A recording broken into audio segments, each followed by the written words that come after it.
تشغلوش بالكم باي اصوات تسمعوها بره، خليكم معايا. انا قاعده في البلكونه في الدور السادس، وفي برضو اصوات في الشارع. طبعا مش هنمنع الناس تمشي، ولا هنمنع البياع البسله ده يبيع بسله براحته. مهم خلينا في فيديوهاتنا. اهلا بيكم في سلسله فيديوهات قاعده في البلكونه مع شيماء، الجزء الثالث والاخير من ناحيه بقى فرحي اللي هو في 2016، وهنعمل برضو حلقات تانية في السلسله دي. فده الجزء الثالث اللي هو الزفاف بقى او الفرح، والاخطاء كتير جدا اللي انا وقعت فيها في الفرح، بس ان شاء الله مش هتتكرر تاني. بصوا بقى، يوم الفرح ده كان شامل الحنة والفرح. هنتكلم في تفاصيل الحنة والفرح والاخطاء الرخمة قوي اللي انا وقعت فيها، واللي هو اصلا انا ما كانش عندي وقت، كانت كل حاجة بسرعة. يوم الحنة كنت عازمه بقى اصحابي بقى، وكان ليا اصحاب كتير من على الفيسبوك، وما كناش بنشوف بعض، يعني كنا بس بنشوف بعض صور، او كنا لسه هنتعرف بقى يوم حنتي. وكنت بقى عامله شعري ليس، وكنت عامله خصل كده، كان لونها اللي هي البني دي، او كان لونها حلو. وكنت هلبس بقى فستان الشبكه ونعمل شبكه حلوه، وكان عندي كمبيوتر بقى زمان كنا مشغلين عليه اغاني، واهلي بقى كانوا موجودين والدنيا كلها. فجيت بقى الغلطه اللي وقعت فيها هي ايه؟ الفستان انا ما جبتهوش. طب اعمل ايه؟ طبعا فستان الفرح بقى انا وماما اللي رحنا اخترناه بس، وهو ما جاش معايا. انا وريته صورته بس، وهو قال لي تمام ماشي تمام، وحجزنا الفستان. لما جيت بقى اروح اجيب الفستان يوم الحنه، رحت انا واخته، ولولا ستر ربنا ان احنا معانا بطاقه اخته ما كناش عرفنا اصلا نجيب الفستان، وكنا رحنا على الفاضي، واليوم كان هيبقى بايظ. طبعا سبت بقى الدنيا كلها، وكنت مستنيه اصحابي بسرعه. نزلنا دمنهور، يلا بينا، رحنا عشان نشوف الفستان. مش موجود. ايه ده مش موجود ازاي؟ انا حاجزاه وباسمي ومعايا الوصل وكل الكلام ده. قالوا لي والله الفستان بيتغسل، ممكن تستني. قلت لهم الفرح بكره، استنى ايه؟ ومش هينفع اجي تاني، انا من مكان تاني وبركب عربيه عشان اجي دمنهور وكده. المهم فقالوا لي طب بصي هنوريكي فستان بس هو اغلى شويه. قلنا له اغلى مش اغلى، احنا هناخده بثمن الفستان التاني. كان ساعتها الفستان كنت حاجزاه ب 700 جنيه او 900 جنيه حاجه كده، لا كان ب 700 جنيه، والفستان ده كان ثمنه 900 جنيه. فقالت لي عشان تاخيرك وعشان الفرح وكل الكلام ده. قلت لها انا سايبه حنتي وجايه دلوقتي، وسايبه اصحابي والدنيا كلها، ماليش دعوه، تصرفيني. طلعت لي بقى فستان اللي انا لبسته، وهسيب لكم صورته. بصوا هو ادى الغرض، هو كان بيقع مني، وكنت محتاسه بيه الصراحه، لان انا كنت خاسه في الفتره دي جدا، وكنت كمان من التوتر والقلق كان وشي مليان حبوب. تمام. المهم على ما روحت بقى البيت، لقيت اغلب اصحابي مشوا، وماما قالت لي ده كان ليكي اصحاب كتير هنا وسالوا عليكي. بصراحه ما لحقتش اشوفهم. الفرح بقى كان معمول في مكان بعيد جدا، مكان ولا ليه اي اساس من الصحه، يعني اسمه حتى مش معروف لناس كتير، ولا احنا كنا عارفينه. ماما حجزت لنا فيه اصلا، وقالت له نعمل فرح بقى عشان ايه؟ كنا مستعجلين بقى، عايزين نلم الدنيا ومش عايزين مصاريف كتير. المهم جينا بقى خلاص خلصت الحنه وكل الحاجات دي. جيت بقى تاني يوم الفرح، كنت حاجزه بقى. طبعا كنت يعني الميك اب بتاعي كان في بيوتي سنتر بقى بالطرحه بكل كان.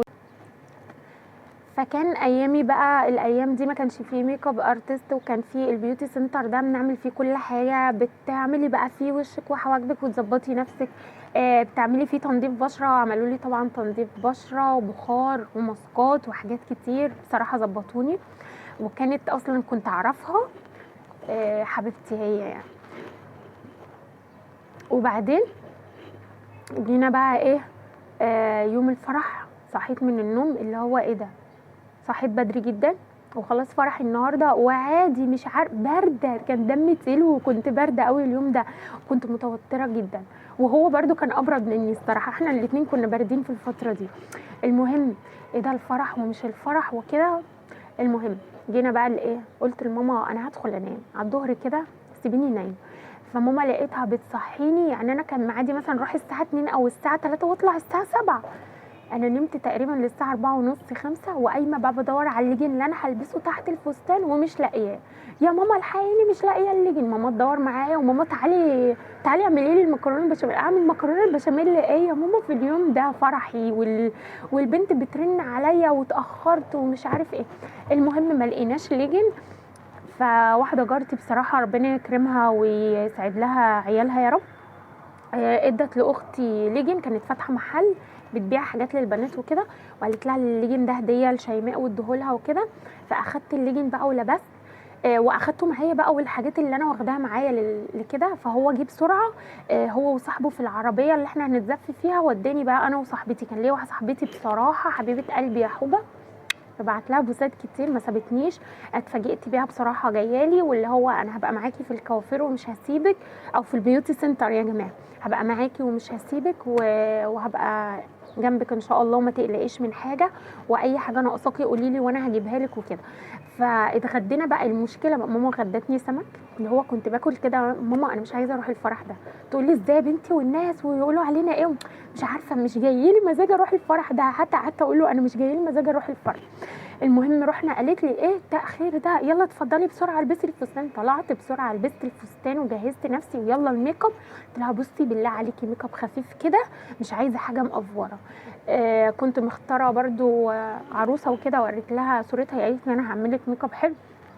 كنت اول مره راكب رموش، كنت حاسه ان في مقشات كده فوق عينيا، بس كانت حلوه قوي. مش فاكره اليوم ده كنت لابسه عدسات ولا لا، ما كنتش لابسه يوم الفرح عدسات، هي بس في الشبكه لبست عدسات، فما كنتش لحقت اصلا جبت عدسات ولا اي حاجه. فالفتره دي اصلا ايام الكليه انا كنت بحب جدا العدسات. المهم عملت لي الطرحه بعد ما حطت لي الميك اب وظبطت لي الدنيا. بعد بقى ما عملنا الميك اب، جت اختي بقى، اللي هو كاننا بقى بنودع بعض، مع اني كنت معاهم في نفس البلد، يعني يعتبر بعديهم بكام شارع كده، هيمشوا شويه وهيلاقوني. فكنا متعلقين ببعض وكنا بنخرج سوا. جت شافتني الميك اب بقى، بقيت اعيط والميك اب يبوظ وهي تظبط لي الميك اب، وعملنا ضوافر وعملنا حنه. وبصوا كان بصراحه كانت احلى فقره في الفرح كله. المهم دخلنا بقى الفرح وعملنا الفرح وخلصنا. مش عارفه بقى اللي كان جاي عليا بالعياط، ان انا طول ما انا قاعده على الكرسي بعيط وهو يعمل لي كده، وانا برضو بعيط، دموع عماله تنزل مني، انا مش عارفه انا بعيط ليه. يقول لي الناس هتقول ان انت مغصوبه على الجوازه. قلت له بقى ما اعرفش، وغصب عني بجد كنت بعيط، كاني بصوا انا اهلي مثلا قاعدين هنا وانا هفارقهم اروح السودان مثلا ولا هروح تركيا. فيا ريت والله لو كنت هروح تركيا او اي حته كنت هبقى فرحانه بقى.